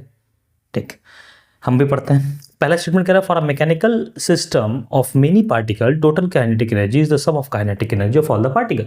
कौन सी बात कह रहा है कि टोटल काइनेटिक एनर्जी क्या होती है, sum of kinetic energy of all the particles होती है। जानते हैं कि हाँ ये होती है, होती है। इसको प्रूफ क्या करना है भाई, अगर दो पार्टिकल है, ये जा रहा है v1 से, मान लो कि दो पार्टिकल ले लेते हैं, एक जा रहा है v1 से और अगला जा रहा है v2 से, ये m1 है और ये m2 है, तो सम ऑफ काइनेटिक एनर्जी क्या होगी, total half m1 v1 square plus half m2 v2 square, सबकी काइनेटिक एनर्जी को जोड़ दो। क्यों सर काइनेटिक एनर्जी स्केलर है और क्या, मतलब स्टेटमेंट 1 ट्रू, स्टेटमेंट 1 क्या है, ट्रू। स्टेटमेंट 2 पर आते हैं, बदल लेते हैं, स्टेटमेंट 2 पर आते हैं। स्टेटमेंट 2 इंटरेस्टिंग है। The total kinetic energy of can be sum of kinetic energy of center of mass, sum of kinetic energy of the center of mass with respect to the origin। मतलब kinetic energy total कह रहा है half m टोटल v com with respect to origin का square plus of course sigma है, और हम कहेंगे kinetic and the kinetic energy of all particle with respect to center of mass as reference frame sigma half mi bi center of mass के square. तो समझना पड़ेगा ये कैसे सही है, ठीक है। देखिए ये तो समझ में आया कि भाई ये जो काइनेटिक एनर्जी है, ये जो काइनेटिक एनर्जी है वो किसका है, सेंटर ऑफ मास का है, ठीक। और ये काइनेटिक एनर्जी किसका है, पार्टिकल का सेंटर ऑफ मास के रिस्पेक्ट में, पार्टिकल का with respect to centre of mass है। होता क्या है कि अगर हम टोटल काइनेटिक एनर्जी की बात करें तो टोटल काइनेटिक एनर्जी कभी भी हाफ m टोटल v सेंटर ऑफ मास का स्क्वायर नहीं होती है। कैसे नहीं होती है, आप मान लीजिए कि दो पार्टिकल है, दो चार्जेस या दो मासेस है, रुकी हुई हैं, हमने छोड़ दिया, तो ये आ रही हैं, नज़दीक आ रही हैं, सेंटर ऑफ मास तो अभी भी रेस्ट में। तो काइनेटिक एनर्जी अगर हाफ m टोटल v सेंटर ऑफ मास का स्क्वायर लिखेंगे तो क्या हो जाएगा, 0 हो जाएगा। और इन दोनों की kinetic energy half m1 v1 square plus half m2 v2 square, तो यहाँ से मसला फंस जाएगा। लेकिन अगर हमको लिखना है काइनेटिक एनर्जी, हम क्या करें कि उसको बना दें कि भाई एक काम करो, एक बार ना ओरिजिन से सेंटर ऑफ मास का एनर्जी देख लो, तो ओरिजिन से सेंटर ऑफ मास का एनर्जी हो गया 0, या कुछ है तो ठीक है, कुछ है तो चलेगा। उसके बाद क्या करो, सेंटर ऑफ मास पर बैठ जाओ और इसकी एनर्जी देखो, तो इसकी कोई एनर्जी प्लस इसकी कोई एनर्जी, मतलब इसके रेस्पेक्ट में इसकी स्पीड, इसके रेस्पेक्ट में इसकी स्पीड निकाल ली और इसकी एनर्जी निकाल ली, तो बढ़िया, इन दोनों को जोड़ करके क्या आ जाएगा, मेरा टोटल एनर्जी आ जाएगा।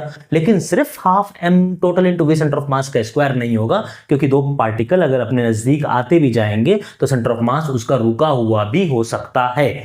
इसको एक बार और सिद्ध कर दे रहे हैं कि ये ट्रू कैसे है। मान लीजिए दोनों पार्टिकल ऐसे करके जा रहा है, दो ही सिस्टम ले रहे हैं, ऐसे करके जा रहा है, ये ऐसे जा रहा है, ऐसे आ रहा है, ऐसे जा रहा है, ऐसे आ रहा है, और सेंटर ऑफ मास कुछ ऐसे जा रहा है। आपने लिख दिया हाफ m टोटल v सेंटर ऑफ मास का स्क्वायर, बढ़िया।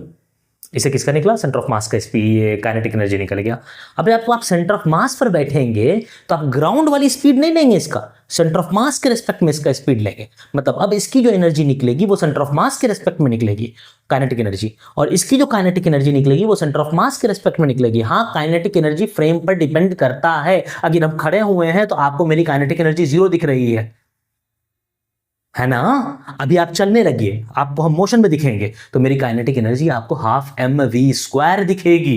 तो kinetic energy depends on frame. हम जब सेंटर ऑफ मास से बैठेंगे तो इसकी स्पीड हमको अलग दिखेगी, फिर इसकी एनर्जी एक्स्ट्रा आ जाएगी, फिर इसकी एनर्जी एक्स्ट्रा आ जाएगी, और दोनों को जब जोड़ देंगे तो कहां से मेरा टोटल एनर्जी आ गया, ग्राउंड फ्रेम से टोटल एनर्जी आ गया। उसके साथ साथ जहां पर हम बैठे थे उसकी भी एनर्जी लेनी पड़ेगी। इसका मतलब स्टेटमेंट 2 भी हमारा करेक्ट है, क्योंकि ये टोटल एनर्जी को ऐड कर रहा है। ऑप्शन कौन सा सही होगा, दोनों स्टेटमेंट ट्रू है, तो option number D, both statement 1 and statement 2 are true. Option number D, मतलब 4 नंबर मेरा करेक्ट।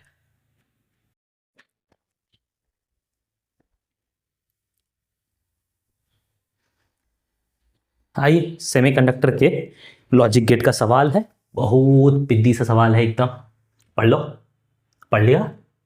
अच्छा, पहले पढ़ लेते हैं ये कौन कौन सा गेट है। ये कौन है, एंड गेट, ये कौन है, और गेट, ये कौन है, नॉट गेट, ये कौन है, एंड गेट, और ये कौन है, नॉट गेट। अपने को इनपुट दे रखा है और बोल रहे हैं आउटपुट क्या होगा। 4 ऑप्शन है, चारों में अलग अलग आउटपुट है, हमको आउटपुट देखना है।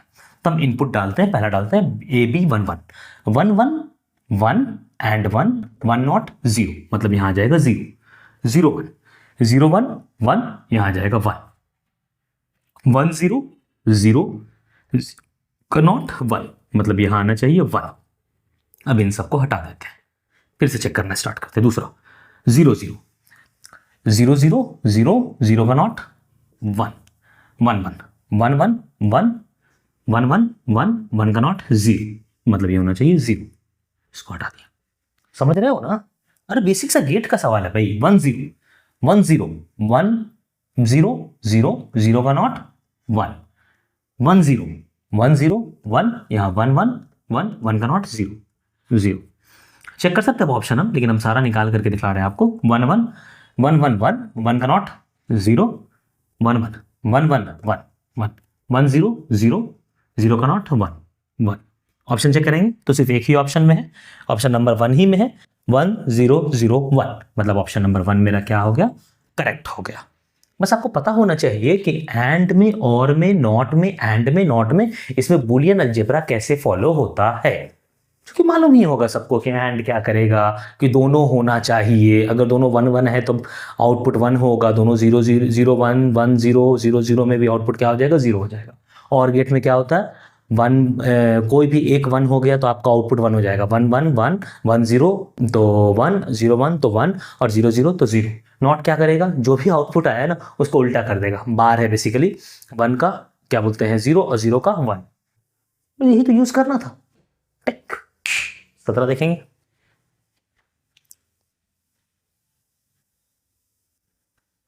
आइए क्वेश्चन नंबर 17 रीड कीजिए। यूनिट एंड डायमेंशन का सवाल है। एप्सिलॉन फ्री स्पेस परमिटिविटी है, ई इलेक्ट्रिक फील्ड है, टी टाइम है। थोड़ा सा इलेक्ट्रोस्टैट का फॉर्मूला चाहिए। यूनिट पूछ रहा है आपसे एप्सिलॉन ई बाई टी का। हम इसको आसान कर देंगे। देखो कैसे आसान करेंगे। Electric field due two point charge is 1/4 pi epsilon, epsilon not epsilon दोनों की यूनिट सेम ही होगी, के क्यू बाई आर स्क्वायर, के क्यू बाई आर स्क्वायर। बहुत बढ़िया। अगर हम इसमें ई की वैल्यू पुट कर दें तो epsilon into q by 4 pi epsilon r square multiplied by 1/t। यहां से 4 पाई कॉन्स्टेंट है, उसका कोई यूनिट नहीं होगा। इप्सिलॉन इप्सिलॉन कट गया। यूनिट किसका निकालना है? Q by T multiplied by 1/r square. अरे चार्ज पर यूनिट टाइम एम्पियर पर आर स्क्वायर मीटर स्क्वायर। और इतना आसान था, एम्पियर पर metre square. Option number 4 is correct. कभी कभी थोड़ी सी बुद्धि लगा लेनी चाहिए। अब तुम इप्सिलॉन की यूनिट पुट करते उससे भी आ जाता, इससे थोड़ा जल्दी आ जाता। ठीक है, अगला क्वेश्चन देखेंगे।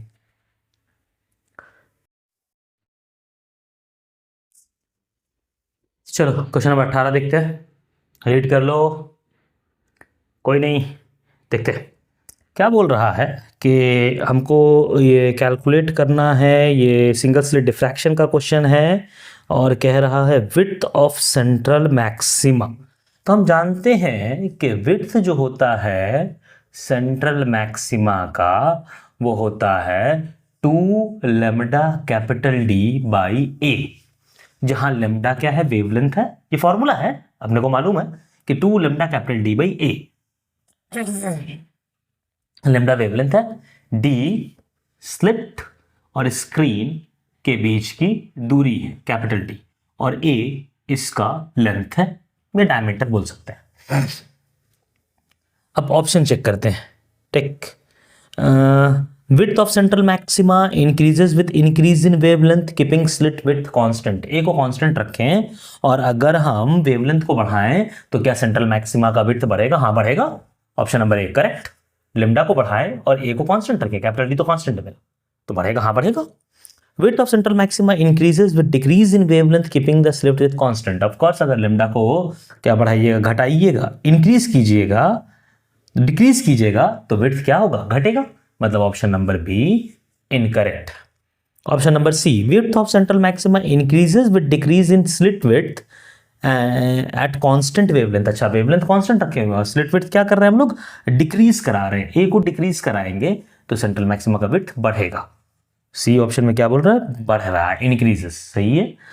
और बोल रहा है कि width of central maxima increases with increase in slit width at constant wavelength. अगर इसको बढ़ाएंगे वेवलेंथ को कांस्टेंट रख के तो विड्थ ऑफ सेंट्रल मैक्सिमा घटेगा, इसलिए option number D incorrect. Last option बोल रहा है अपना कि brightness of central maxima increases for decrease in wavelength और एट कांस्टेंट स्लिट विड्थ। भाई ये तो मेरा ब्राइटनेस तो है, इंटेंसिटी क्या होती है? इंटेंसिटी होती है I naught sine beta by beta, ऐसी तो कुछ होता है इंटेंसिटी। हमारा जो ब्राइटनेस है वो ब्राइटनेस तो इस पर डिपेंड ही नहीं करता। ब्राइटनेस कहाँ डिपेंड करता है इसके ऊपर? Brightness decrease in wavelength, brightness lambda पर नहीं डिपेंड करता। Brightness does not depends on lambda, lambda पर डिपेंड नहीं करता ब्राइटनेस सेंट्रल मैक्सिमा का। वो किस पर डिपेंड करेगा? सेंट्रल मैक्सिमा का वो डिपेंड करेगा इस पर, अपर्चर पर। इसको बढ़ा देंगे तो ब्राइटनेस बढ़ जाएगा, लेकिन इस पर नहीं डिपेंड करेगा, लैम्डा पर डिपेंड नहीं करेगा। और ये बीटा साइन बीटा बीटा ये तो अपना 0 हो जाता है, तो 0/0 1 हो जाता है, तो I is equal to I naught हो जाती है। जो ग्राफ अपना आता है कुछ पहले यहाँ पर पीक, उसके बाद फिर थोड़ा सा बढ़ा देते हैं, घटता जाता है, वैसे यहाँ पर भी ठीक है। यहाँ पर पीक आता है अपना कितना, आई नॉट। जो भी हो ठीक, ये लैम्डा पर डिपेंड नहीं करता है। कोई भी लैम्डा लीजिए, कोई भी वेवलेंथ लीजिए, किसी का भी लाइट लीजिए, उसका इंटेंसिटी मैक्सिमम जो है वो उतना ही रहेगा। अगर आप अपर्चर का विड्थ और दोनों के ये स्लिट और क्या बोलते हैं स्क्रीन के बीच की दूरी को फिक्स्ड रख रहे हैं तब। इसलिए ऑप्शन नंबर ABCDE भी इनकरेक्ट। अब चेक कर लेते हैं कौन सा है। A और C तो किसी में नहीं दिया है एक साथ। AC तो है सही, A और C तो सही है, लेकिन A और C दिया नहीं है किसी में, मतलब कोई भी सही नहीं है। Nothing is incorrect, nothing, no option is correct, no option is correct. यहीं से हो गया था, A और C तो किसी में नहीं दिया हुआ है, A और C किसी में नहीं दिया हुआ, मतलब ये क्वेश्चन भी बोनस होगा। बड़ा गलती किया है यार।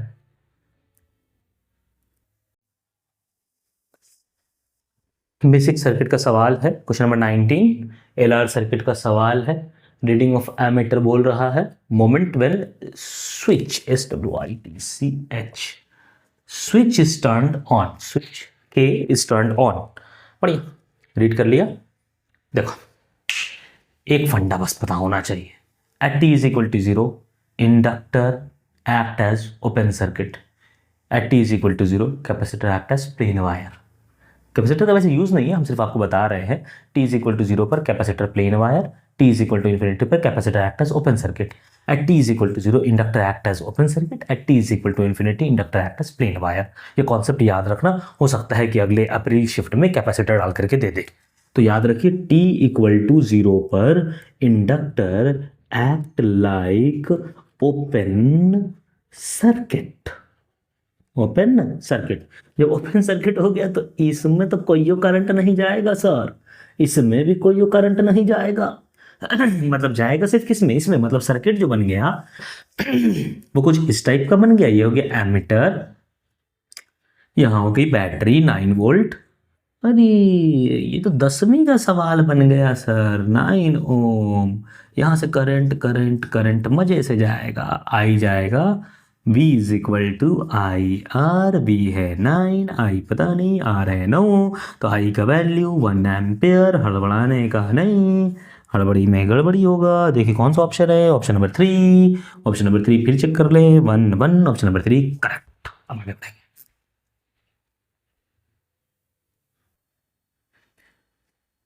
चलिए मॉडर्न फिजिक्स का सवाल है, क्वेश्चन नंबर 20, रीड कर लो। बोल रहा है कि एक मेटल है जिसका वर्क फंक्शन दिया हुआ है, वो फोटो इलेक्ट्रॉन, जो फोटोन डालेंगे तो इलेक्ट्रॉन एमिट होगा, उसको फोटो इलेक्ट्रॉन कहते हैं। उसकी काइनेटिक एनर्जी 0 है। तो एंगुलर फ्रीक्वेंसी पूछ रहा है, और किस में पूछ रहा है? ऑप्शन मतलब जो दिया हुआ है वो रेडियन पर सेकेंड में, उतना सोचने का नहीं।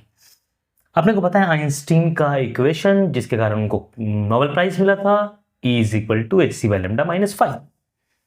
तो E is equal to kinetic energy is equal to hc/λ minus 5। क्योंकि फोटो इलेक्ट्रॉन हो रहा है 0 काइनेटिक एनर्जी के साथ, तो यहाँ काइनेटिक एनर्जी क्या हो जाएगी, 0 हो जाएगी। तो hc/λ which is hf is equal to 5, hf is equal to 5। So f is equal to 5/h, 5/h। अब फ्रीक्वेंसी क्या होता है, omega omega omega omega by 2 pi is equal to 5/h।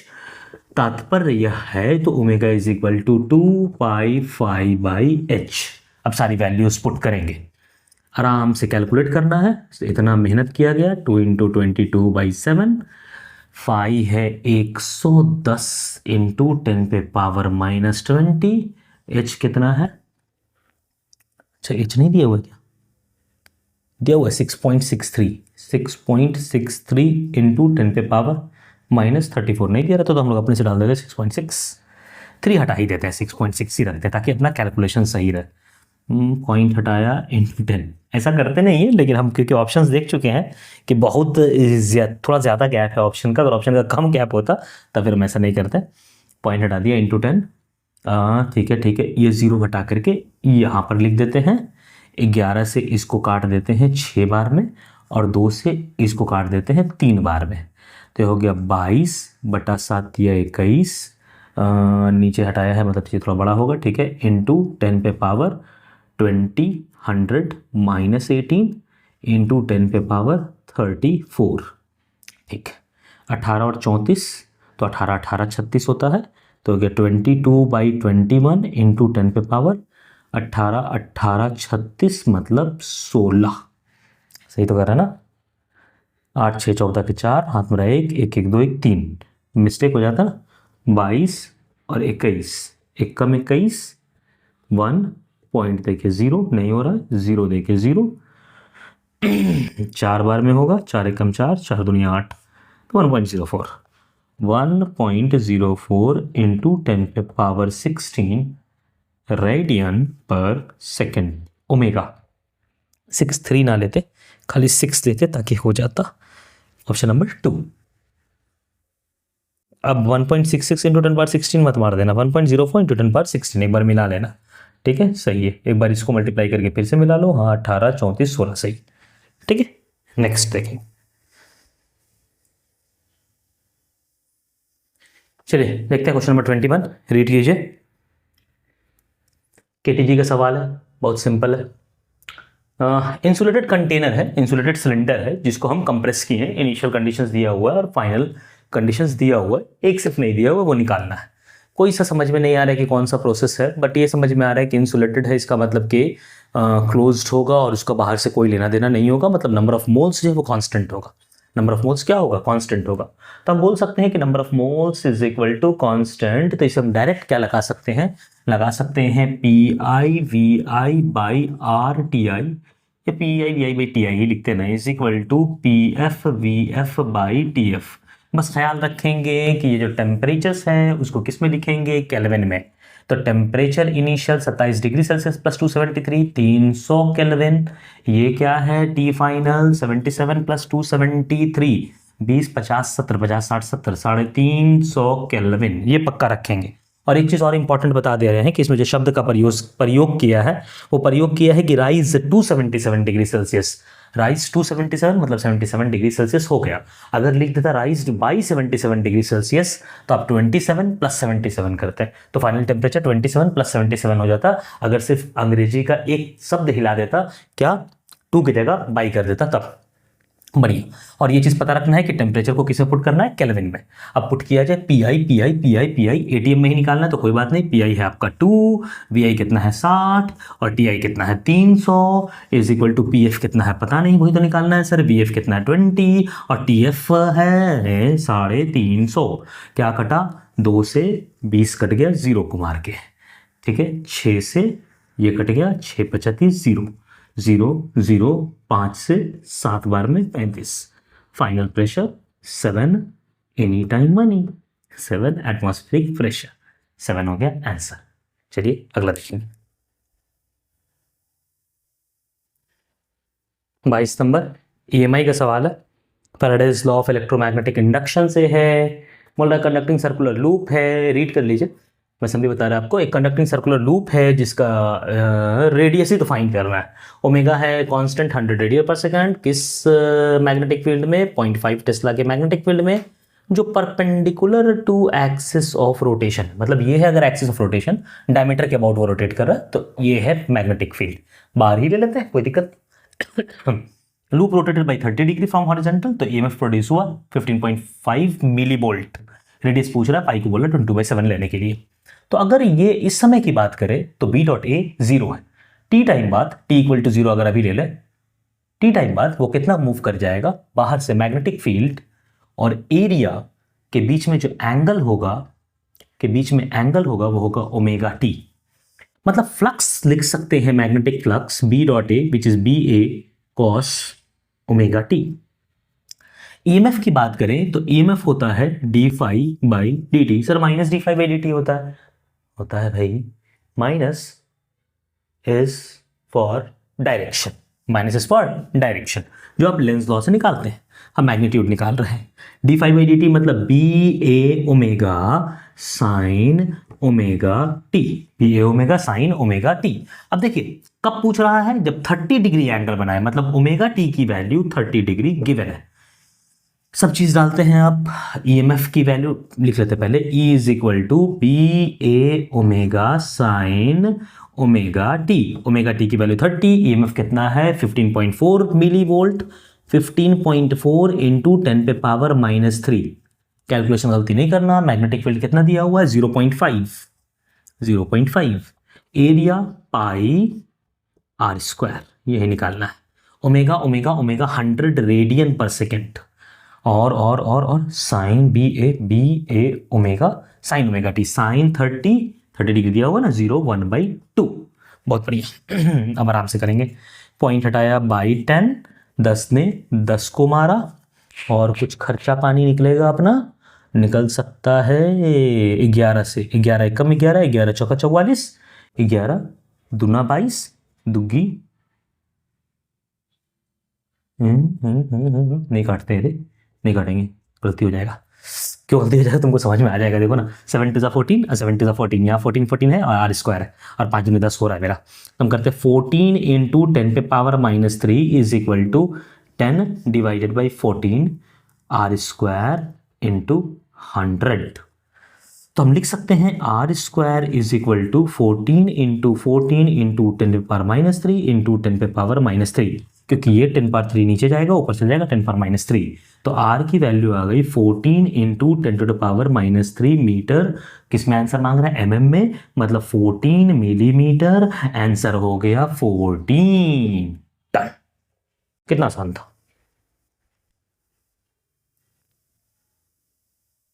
चलिए, कैपेसिटर का सवाल है। क्या बोल रहा है, कि पहले आप रीड कर लीजिए आराम से, हम आपको फिर भी बताते जा रहे हैं। पॉज करके रीड कर लीजिए। देखिए, एक कैपेसिटर है P, जिसका कैपेसिटेंस दिया हुआ है, उसको फुल्ली चार्ज कर दिया 6 वोल्ट की बैटरी से। अब डिस्कनेक्ट कर दिया, पहले फुल्ली चार्ज कर दिया, फुल्ली चार्ज करके डिस्कनेक्ट कर दिया। डिस्कनेक्ट करने के बाद उस चार्ज कैपेसिटर को P को Q से कनेक्ट कर दिया। Q के पास कोई चार्ज नहीं है इनिशियली, कैपेसिटेंस दिया हुआ है उसका।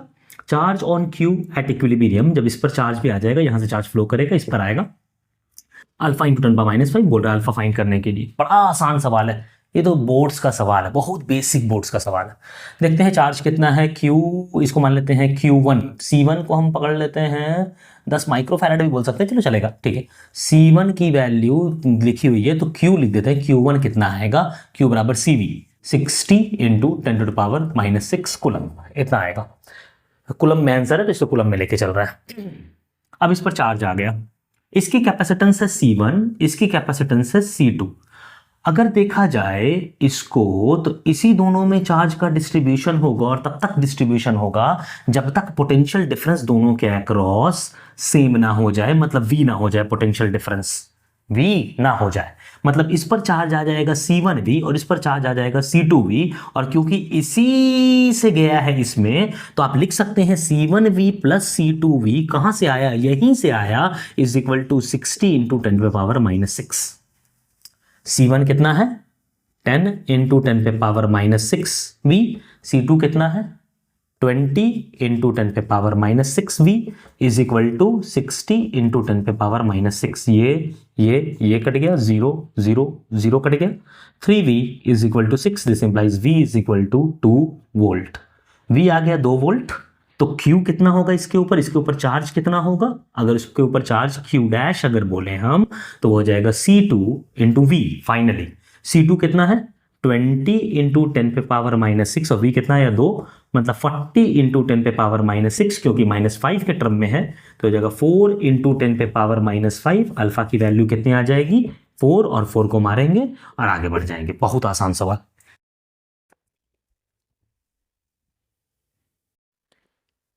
क्वेश्चन नंबर 24 करंट इलेक्ट्रिसिटी का क्वेश्चन है, इलेक्ट्रॉन मोबिलिटी का। रीड कर लीजिए। लेंथ दिया हुआ है सिलिंड्रिकल कंडक्टर का, एरिया दिया हुआ है, करंट फ्लो कर रहा है, बैटरी दिया हुआ है, एन दिया हुआ है, N basically free charge density दिया हुआ है, चार्ज पर यूनिट वॉल्यूम कितना, नंबर ऑफ चार्ज पर यूनिट वॉल्यूम, और ई दिया हुआ है चार्ज का। हमको क्या निकालना है, मोबिलिटी निकालना है, अल्फा दिया हुआ है। देखिए जे का वैल्यू होता है एन ई वी डी। जे क्या है, करंट डेंसिटी। करंट डेंसिटी कहने का मतलब current per unit area. VD क्या होता है, drift velocity, mu times E. Mu क्या है, यही है मोबिलिटी, इलेक्ट्रॉन मोबिलिटी। ई है इलेक्ट्रिक फील्ड, मतलब mu into potential difference per unit length. Put कर दे तो हम लिख सकते हैं N E mu potential difference per unit length. Mu की वैल्यू निकाले तो म्यू क्या हो जाएगा, I L by N E A V, N E A V. सही।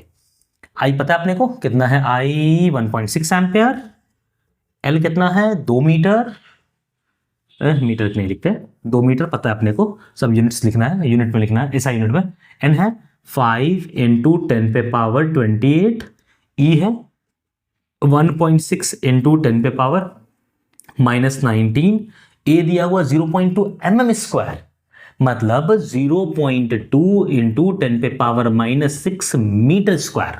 मीटर स्क्वायर नहीं लिखेंगे, मीटर स्क्वायर में लिखा है हमने। v कितना है 2 इंटू 2, 1.6 ने 1.6 को मारा, 2 ने 2 को मारा, पॉइंट हटाकर इंटू 10, 10 ने 2, 5 से 10 को मार दिया। तो म्यू की वैल्यू आई 1 बाई 10 पे पावर 28 मल्टीप्लाइड बाई 10 पे पावर 19 और 6 माइनस 25। 25 और 28 1 बाई 10 पे पावर +3 आंसर क्या दिया -3। तो 1 इंटू 10 पे power -3 metre square per volt second. मतलब अल्फा की वैल्यू क्या होनी चाहिए, 1 होनी चाहिए। So alpha is equal to 1 is the correct answer. बस ये बेसिक सी चीज क्लास 12th वाली पता होनी चाहिए थी।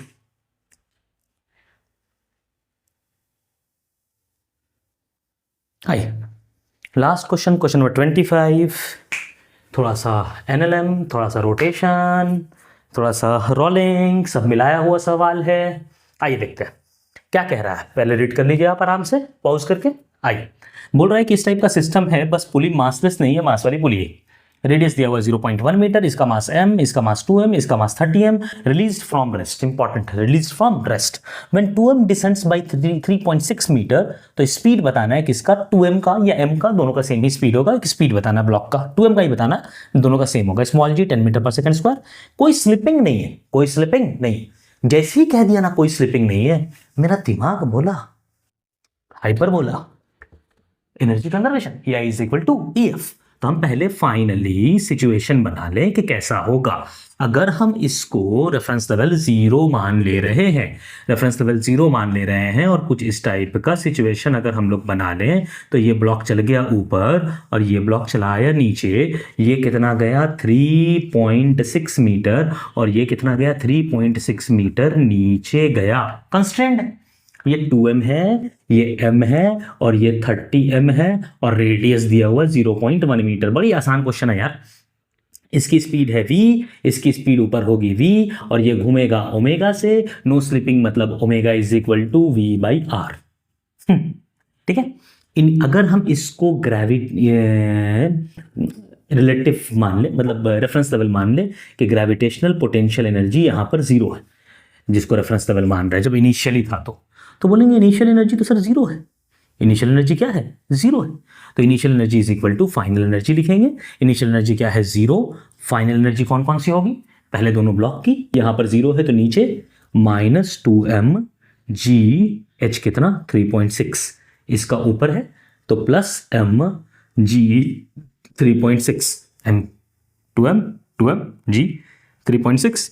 हड़बड़ी में गड़बड़ी नहीं होनी चाहिए। इसकी kinetic energy half m2m v²।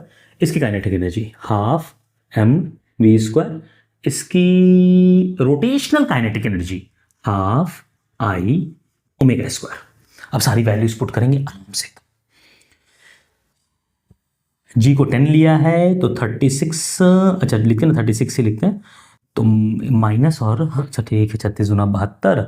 अच्छा इसको और इसको कर देते हैं ना, इसको और इसको अगर कर देंगे तो माइनस -36m लिख देते हैं, -36m।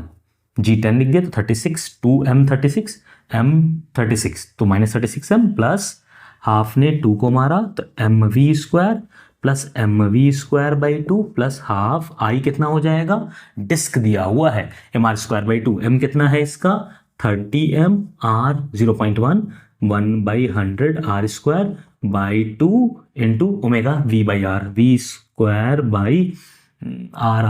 0.1 का स्क्वायर मतलब इंटू 100 चला गया। सब m को हटा दो, m सब चला गया।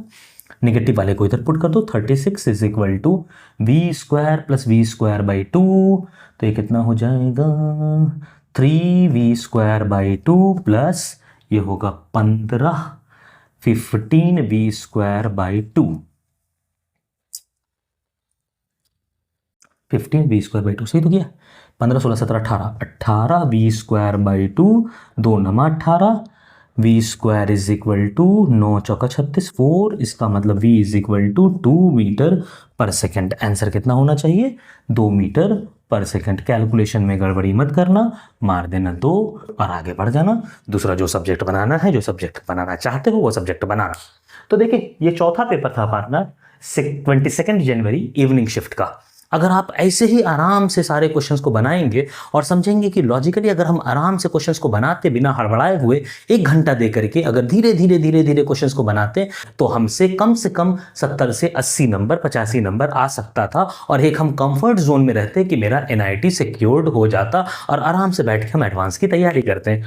सिर्फ और सिर्फ पैनिक मोड में आने की वजह से, हड़बड़ाने की वजह से हमारा जो कैलकुलेटिव क्वेश्चन था वो हमसे गलती हो गया और हम अच्छा नहीं कर पाए। अगर ये पूरे सीरीज को आप बढ़िया से देखेंगे, सारे क्वेश्चंस को बनाएंगे, पेशेंटली बनाएंगे, तो गारंटीड है कि अगले अप्रैल शिफ्ट में आपको 99+ परसेंटाइल से कोई नहीं रोक सकता है। बस मेहनत आपकी होनी चाहिए। बिना आपके मेहनत के कुछ भी नहीं हो सकता है, चाहे कहीं से भी पढ़ लीजिए।